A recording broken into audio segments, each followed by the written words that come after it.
12 tactics that make you carry responsibility for others and how to return it to its rightful place, according to Stoicism Jungian. Introduction. Have you ever wondered why your shoulders always feel so heavy, even though you aren't carrying any physical weight? Why does a relative's long sigh cost you a night of sleep, or a colleague's mistake make you feel like the one to blame? We are living in an era of silent psychological invasion, where modern individuals are gradually losing their ontological boundaries. You feel like a sinner if you cannot rescue someone else's life, if you cannot please everyone, or if you cannot shoulder the consequences they created themselves. This is not mere devotion, it is an existential crisis where your I has been turned into a transfer station for the emotional waste and responsibilities of the world.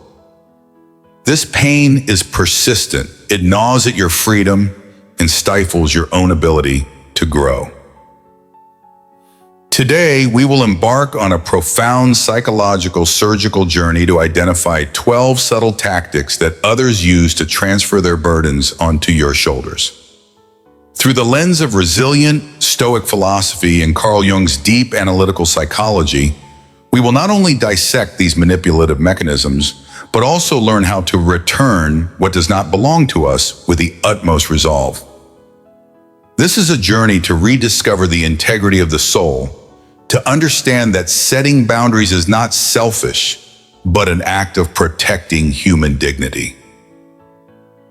If you are seeking an escape for your mind, please subscribe to the Stoicism Jungian channel, like, and share this video so we can build a community of free and awakened souls together. Your presence is the first step on the path to liberating yourself. Tactic 1. Projecting helplessness in the rise of the shadow. The first and most common tactic is others projecting their own helplessness onto you. When someone faces failure or difficulty, instead of looking inward, they create an atmosphere of gloom, making you feel that if you do not intervene, they will shatter. In Jungian psychology, this is the operation of the shadow. That person refuses to acknowledge the weak and lazy parts of themselves, so they push them toward you, making you the one who must bear the result. They make you believe that your presence and effort are the only lifebuoy, and if you refuse, you are the villain. Marcus Aurelius wrote in his Meditations, "Everything is as you see it. When you accept the burden of another's helplessness, you are complicit in their flawed perspective." The Stoic clearly distinguishes between what is within control, one's own will and thoughts, and what is not, the actions and emotions of others. Someone feeling helpless is the result of their own internal process. You have no obligation and no ability to fix it. Carl Jung believed that carrying responsibility for others robs them of the opportunity to face their own shadow. To return this responsibility, you must practice discerning indifference. View their helplessness as an objective event, not a command for you to act. When you say, "I believe you have enough strength to get through this," you are returning power to them and keeping peace for yourself. Do not let compassion become a rope for others to pull you into their mud. Remember, individuation only occurs when each person learns to carry their own stone. Tactic 2. Punishment by silence in the devouring mother archetype. Silence is not merely saying nothing. It is a language of punishment. When others are dissatisfied with the boundaries you set, they withdraw into silence, creating an emotional black hole that forces you to jump in and fill it with apologies and compensatory efforts. In the structure of archetypes, this is often a manifestation of the devouring mother, an energy that seeks to swallow the individual's independence to keep them under control. This silence makes you feel as though you have committed some primal sin against a relationship. Epictetus, the teacher of slaves and emperors, taught, "No one can hurt you unless you allow them." The silence of the other only has power when you assign it value.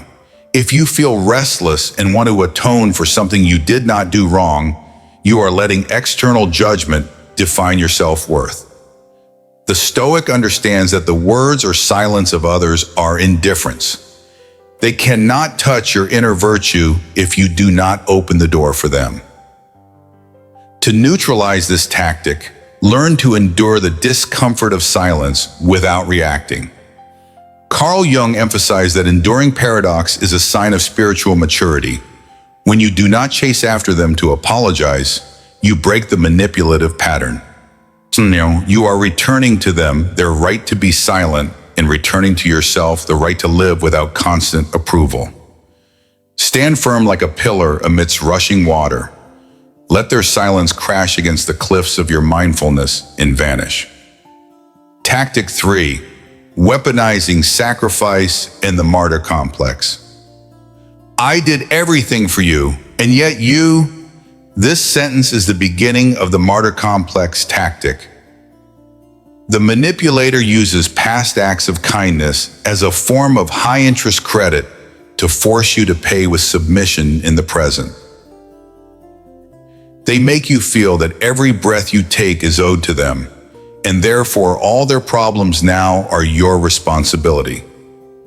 This is a distortion of the persona. They wear the robe of a saint to hide the will for control. Seneca once warned about usurious gifts. He believed that a true favor must bring freedom to the recipient, not chains. The Stoic practices gratitude but never lets it turn into slavery. If someone's sacrifice becomes a barrier to your growth, it is no longer love, but a toxic contract. According to Jung, accepting responsibility out of emotional debt prevents the process of individuation, leaving you forever as a mere extension of another's ego. The way to return responsibility here is wisdom and gratitude.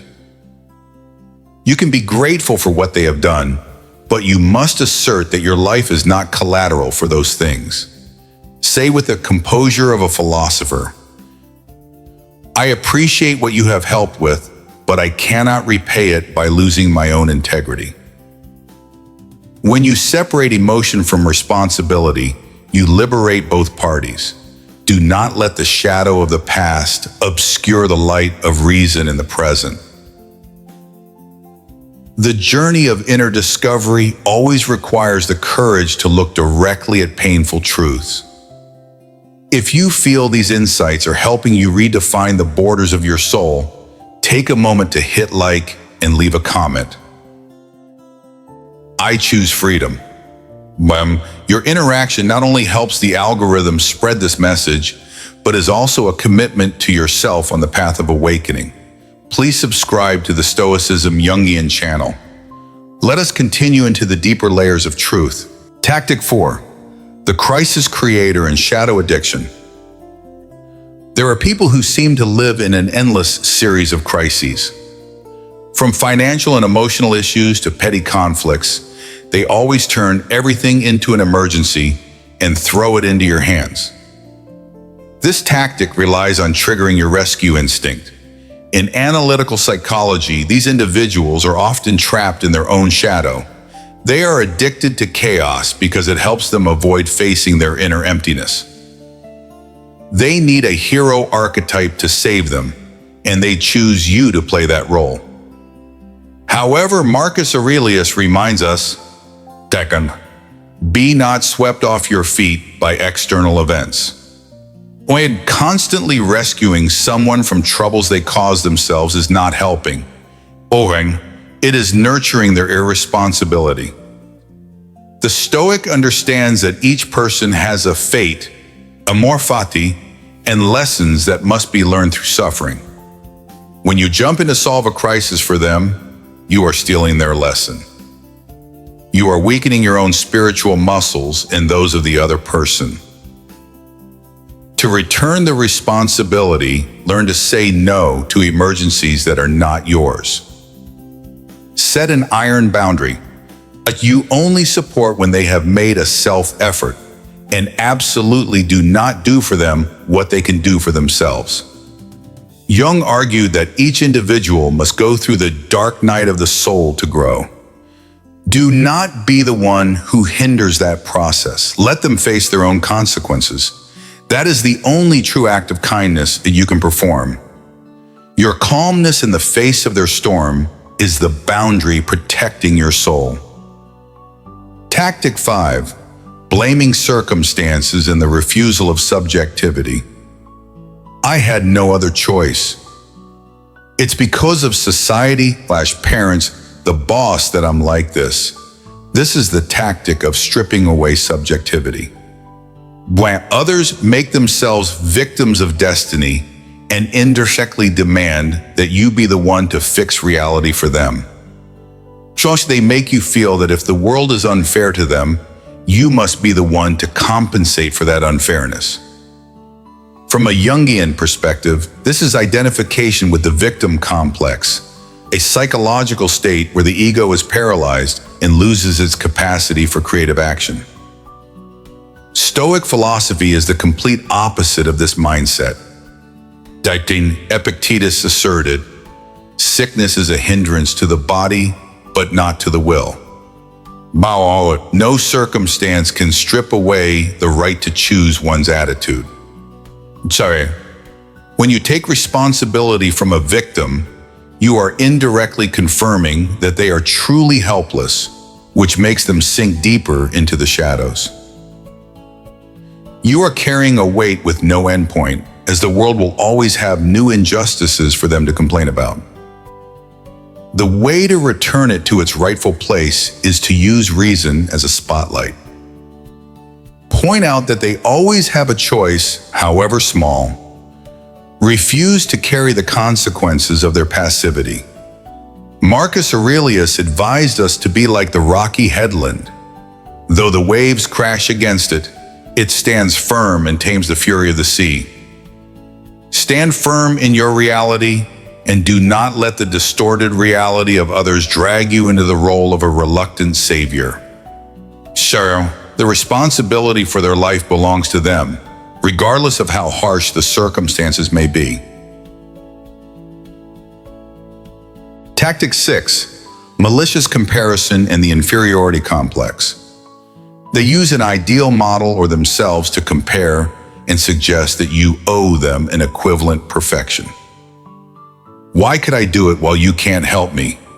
Or others would never abandon me like this. This tactic targets your inferiority complex, and they want you to feel inadequate. And the only way to regain your value is to accept the responsibility they assign. This is an attack on the ego to break through your defensive boundaries. But the Stoic does not live based on comparison. Seneca wrote, compare yourself to who you were yesterday, not to anyone else. Each human being is a unique entity with different limits and abilities. Just because someone can do something does not mean you are obligated to do the same for them. Comparison is an illusion created to manipulate emotions. Carl Jung believed that when we try to meet the comparative standards of others, we are betraying our true nature, the self. To return the responsibility, be steadfast in your own identity. When compared, respond calmly. Each person has their own path and limits. I cannot be the person you desire. I can only be myself. In this way, you return the misplaced expectation to its origin. You are not a tool to fill the gaps in their ideals. Focus on training your own virtue and let comparative remarks pass like wind through leaves. Tactic 7. Gaslighting, blurring emotional reality. This is one of the most insidious tactics. When you try to set a boundary or refuse responsibility, they will make you doubt your own perception. You remembered it wrong. You're being too sensitive. I never said that.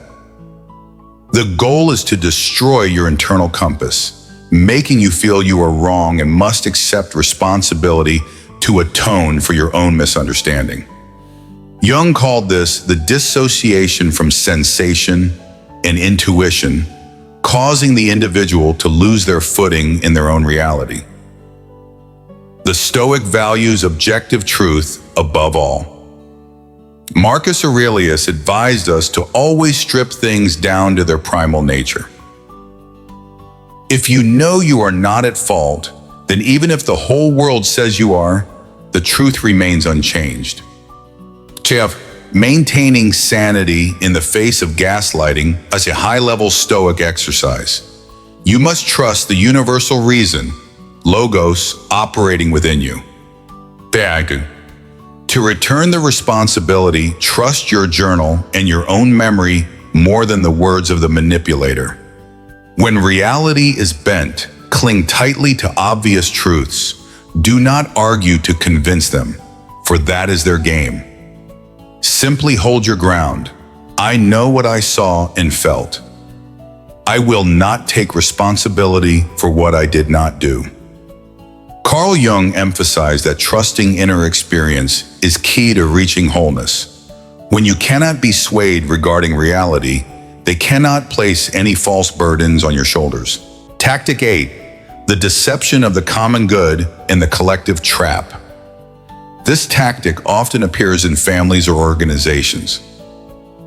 They use noble concepts like family comes first, or for the growth of the company, to pressure you into carrying the mistakes of superiors or the laziness of other members. This is the imposition of herd mentality, where the individual is dissolved and turned into a scapegoat for the weakness of the collective. In Jungian psychology, this is the danger when the social persona completely overwhelms individual identity. However, Marcus Aurelius, an emperor who always put the empire's interest first, still asserted, "That which is not good for the beehive cannot be good for the bee."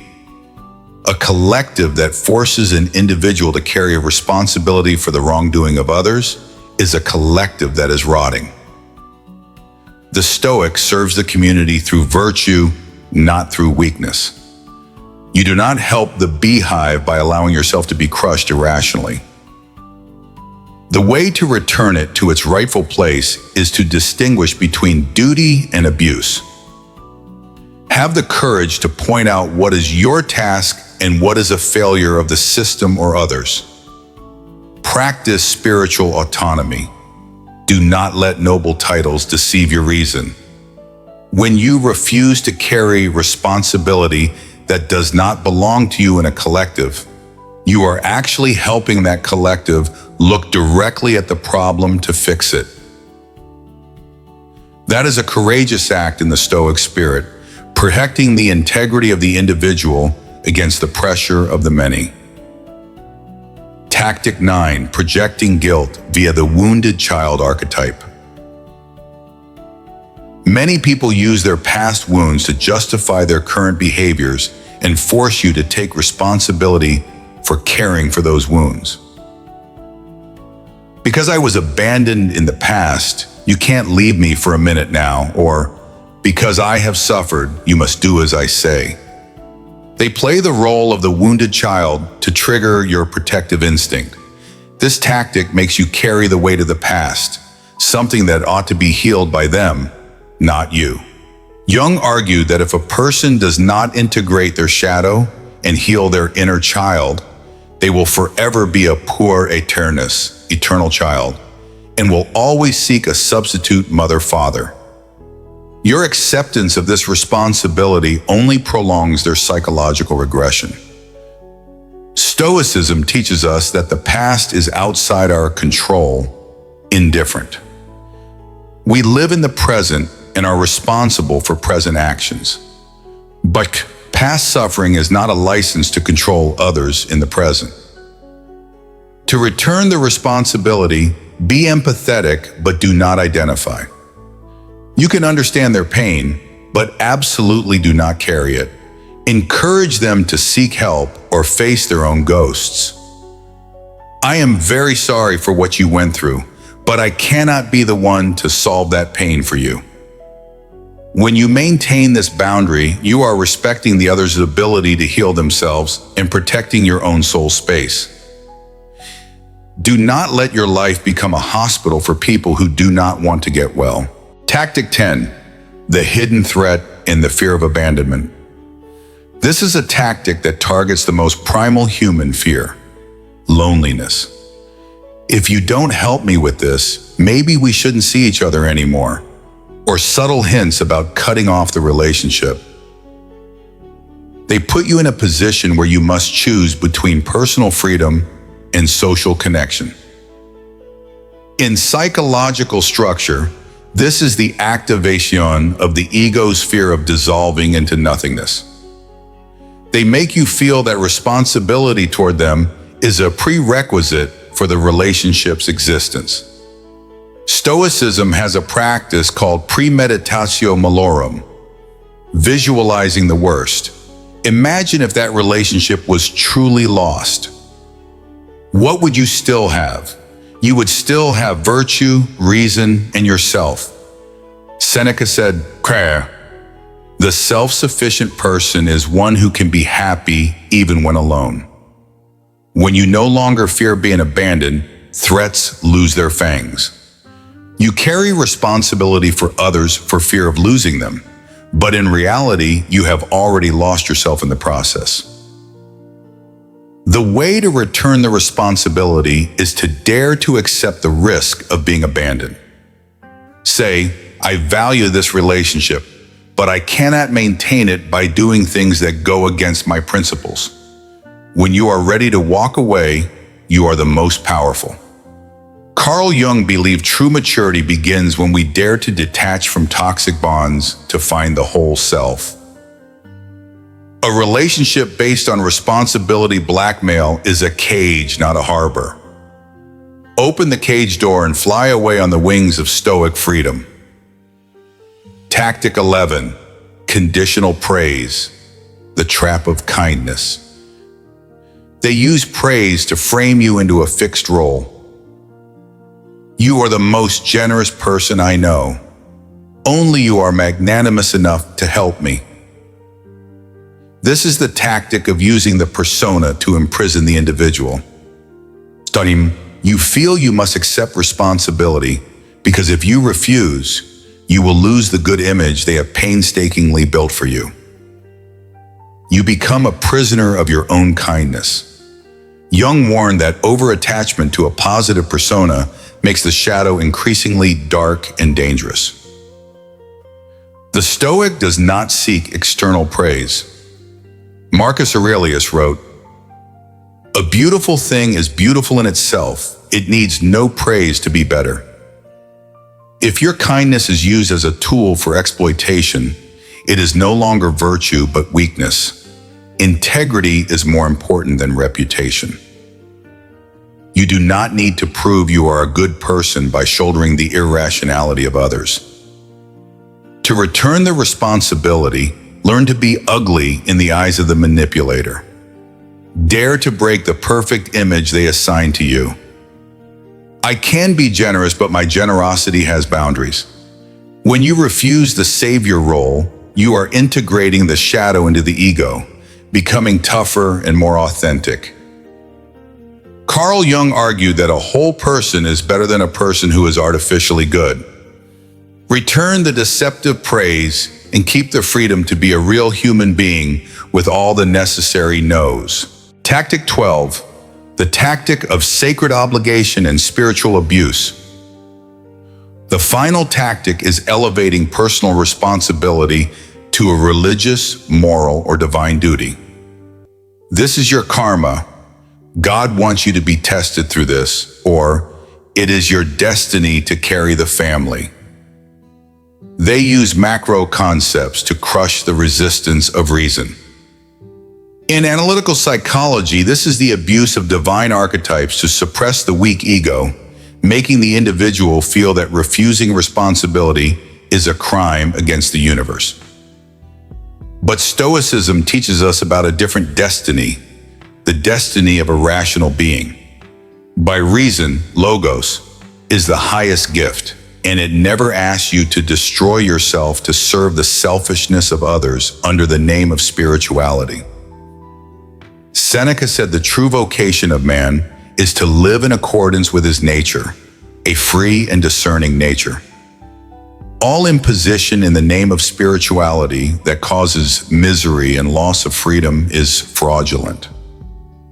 The way to return it to its rightful place is to return to the true inner voice. Do not let external spiritual discourses drown out your intuition. Carl Jung believed that the call of the self always points toward balance, not blind sacrifice. Understand that you do not owe the universe the endurance of manipulation. Your only sacred responsibility is to care for the divine spark, reason, within you. Return the false dogmas and live according to the command of an awakened conscience.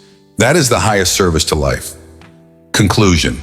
The journey through these 12 tactics is not just for us to look at the world outside, but an illumination into the deepest corners of the soul. Do you see it? Those tactics can only operate when they find gaps in your self-esteem and the absence of firm inner boundaries. Carrying responsibility for others is never a sign of strength. It is a sign of a deep-seated fear, fear of not being loved, fear of judgment, or fear of facing your own emptiness when there is no one left to save. Stoic philosophy invites you back to the ultimate clarity. Keep what belongs to you and return what belongs to others. This is not coldness, it is respect for the order of nature. Each of us is a separate universe, with our own lessons to learn and our own burdens to carry, so that we may undergo individuation, to become the most complete version of ourselves. When you carry it for them, you not only suffer, but also inadvertently prevent their evolution. Have the courage to be a disappointment in the eyes of manipulators so that you can be a person of integrity in your own eyes. Do not let the persona of a devoted or filial person become the grave that buries your freedom. Carl Jung's psychology reminds us that light can only shine when we dare to face the shadow and reestablish order for the ego. Take a deep breath and feel the weight slowly leaving your shoulders. You have done enough. You have endured enough. From today, practice mindfulness in every interaction. Identify the emotional hooks and smile as you unfasten them. Live as a philosopher in everyday life, calm, autonomous, and unshakable. Your life is the most precious gift nature bestowed. Do not turn it into a warehouse for external responsibilities. Stand tall, look straight ahead, and walk your own path, where every step is lightened by truth and freedom. Thank you for staying with us until the end of this script. If you find your soul soothed and more enlightened, do not forget to subscribe to the Stoicism Jungian channel, like, and share this message with those who need it.